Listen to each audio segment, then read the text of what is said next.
This is about the fourth or fifth, maybe the 10th time we've talked about this player and the idea of him coming over to the Vancouver Canucks, except every other time we have discussed his name, it has been in the capacity of a trade. Oh, the Canucks should make a trade with this team for this player, or the Canucks could trade for this guy. This time, it's a little bit different, because we're talking about this player and the idea of him signing with Vancouver as a UFA.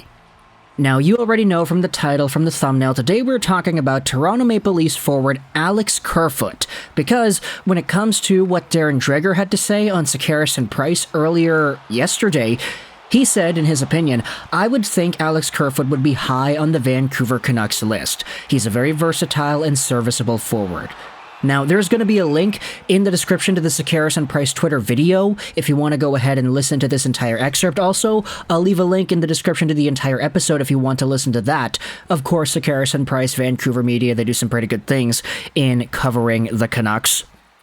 But Darren Dreger was their guest, and Dreger did lay out how he thinks this could play out, or what he feels might be the case. He talks about the Vancouver Canucks and their desire for a third-line center, what options they have, whether it's looking at the free agency market or looking at the trade market, and he says that Alex Kerfoot is a guy who, in his opinion, would be understandable if he was on their list. Not that he's talked to anybody in Vancouver and he knows that for sure, it's just his own speculation. But of course, Darren Dreger is a prominent name in the NHL media, so it's understandable to see why we're making this video.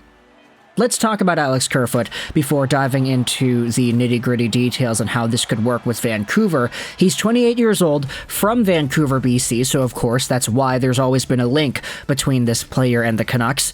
5'10", 181 left-handed center left wing, who was signed recently at a $3.5 million AAV deal for the past 4 years. The final year of that deal saw him have a modified no-trade clause, and he posted up 32 points in 82 games played. Now, for Kerfoot, last year he had 51 points in 82 games, which is admittedly pretty good for a guy making $3.5 million per.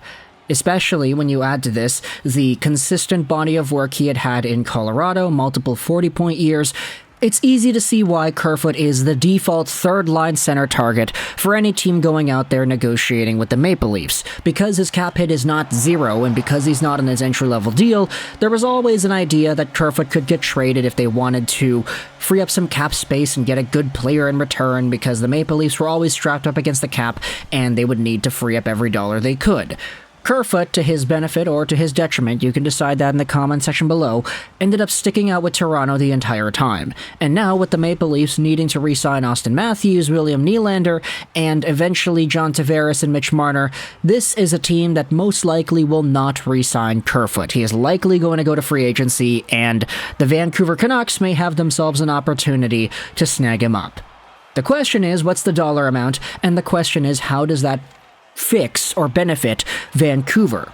Kerfoot making $3.5 million a season is honestly a pretty serviceable number, but if you believe this is a player that could consistently get you 50-plus points, I'm starting to think that 3.5 might be a little bit of an underpay.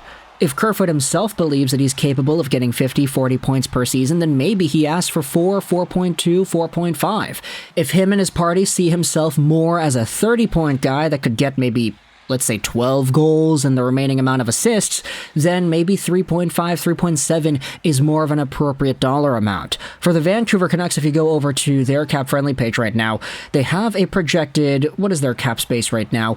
Negative $668,000. That's not great. They don't have any money to spend, and they have to re-sign Ethan Bear, they have to re-sign Cal Burrows, they also have to re-sign Colin Dealey and Travis Dermott. But with their intent on freeing up some salary cap dollars, maybe flipping a guy like Conor Garland, maybe flipping a guy like, I don't know, Anthony Beauvillier, you could see whether or not the chips would fall into play for them to make a move for a guy like Kerfoot. It all depends on how much money they're able to free up at the draft. When it comes to Kerfoot, though, if you're able to move out a guy like Conor Garland, for example, you trade Garland away, you get maybe, I don't know, a pick or something back, and you sign Kerfoot with the money you freed up with Garland, as long as it's under $4.9 million, which it probably should be considering the talent level that Kerfoot is at, I'd say it's probably a smart move to do that. Like, The Canucks want to remain competitive. We've known this the entire time heading into the summer, that they don't see themselves as a rebuilding team. Trading away Conor Garland is something they've been wanting to do for a while, and if they sign Kerfoot to a dollar amount that's a lot cheaper, sure, you're getting older because Kerfoot is older than Garland, but you're filling out a need that this team has. Third-line center. I'm sorry, but Jack Studnicka is not going to cut it. I'm sorry, but Neil Zaman is not a third-line center just yet. Sure, you have Petey and Miller as your 1-2, and that's a pretty good 1-2, and even when Bo Horvat was around, that was a pretty all-right 1-2-3. It's just Bo kind of priced himself out. He was playing a lot better than a third-line center. In fact, all these guys, Petey, Miller, Bo, are better than third-line centers, and it kind of made a little bit of a problem for this team regarding where everybody was going to go in the lineup. But either way, having a more appropriate name as your actual de facto third-line center is probably helpful. It'll help the team establish just the roles of where everybody should be in the lineup. It will divide ice time properly. You won't have anybody begging for more than they deserve, and it doesn't make things all clogged up on the power play like it did with Miller, Petey, and Bo. Either way, though, Kerfoot is a good name on paper. I mean, if he's versatile enough to get maybe 30 to 40 points alongside of a Podkolzin or something, I'd say that's pretty good for the development of some of these younger guys. It's just, there's a lot that needs to go right in order for that to happen. You have to free up the money, you have to sign into a good deal. That's two things that are not guaranteed with the Vancouver Canucks in this time frame. You could say, oh, but they're good at freeing up money. They traded away Bo Horvat. Yeah, but they got Hronek right after. They traded him away. Yes, they got the picks, they got the prospect, but they traded that first away for Hronek, and now there's another dollar amount that is significant added onto their cap. Sure, it's not $9 million like Bo was given in the island, but this team has not really shown us so far that when it comes to purely just dumping away significant salary, that they're able to do that, especially now since they're handcuffed. I get you could say, oh, Travis Hamonic last year, but they got Dermott pretty much on the same day. So for me personally, I'm not fully committed to the idea that this team is capable of doing that just yet. And even if they did free up salary cap space and signed a guy like Alexander Kerfoot, that still goes against the entire idea of freeing up money.